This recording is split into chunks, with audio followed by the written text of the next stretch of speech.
Can you actually play on a $125 budget gaming PC? Well, let's just get straight into it. Short answer is yes.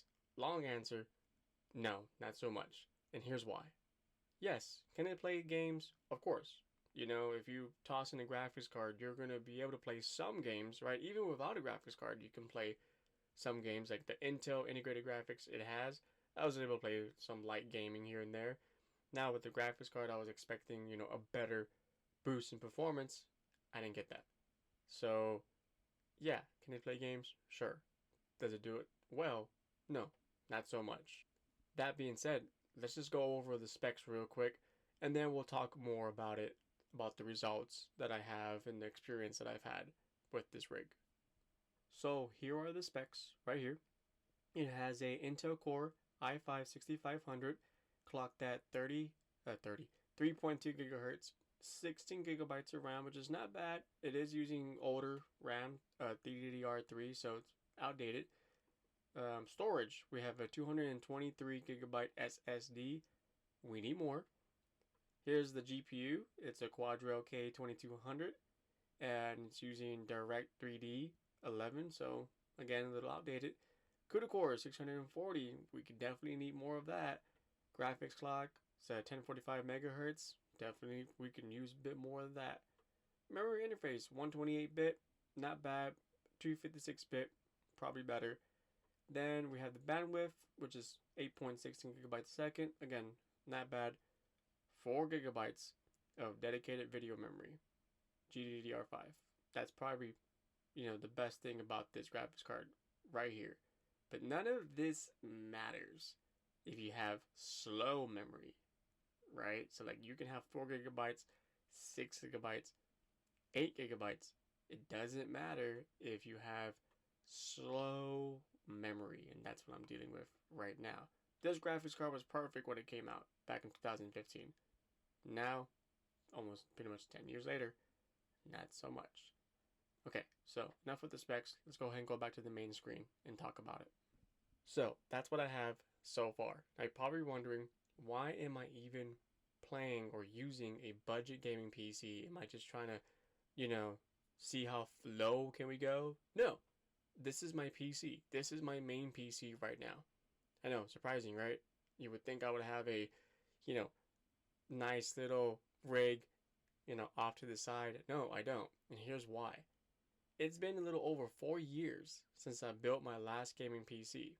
I started building gaming PCs over 10 years ago. And just now am I getting back into it. So I said, hey, let's see what we can do on a tight budget. Okay? When you are married and you have kids, yeah, your budget can be pretty tight. So I literally can't go out and spend 500-600 bucks. Just not gonna happen, right? Or else we're gonna be, looking for food. So yeah. So I said, let's get a business desktop, right? So I did. I got a business Dell desktop. It was an Altiplex 3040, and I went ahead and got that Quadro graphics card and slapped it in there, thinking that should be enough, right, for now. It is for the games that I play. Yeah, it is. But for any other games that I want to play, no, not so much. Right? Again, I wasn't expecting much out of this. Okay, but I just want to see how far I can get, and I didn't get far. I wish I can show you, and I can't, because if I were to try to show you the results, we will be looking at a PowerPoint slideshow, literally. So this is my little potato of a gaming PC, right? Again, not to really, step all over it. It can handle some games like Counter-Strike and whatnot, and Fortnite, games like that. It can handle them just fine, okay? Is it the best experience? No. But again, it's a start, and I'm getting back into it, so I'm not expecting much.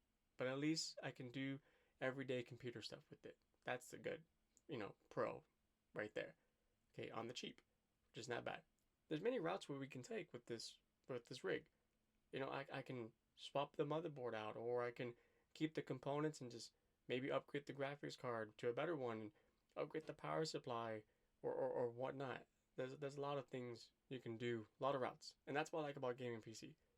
It's kind of like you can tailor the PC to yourself, to your liking.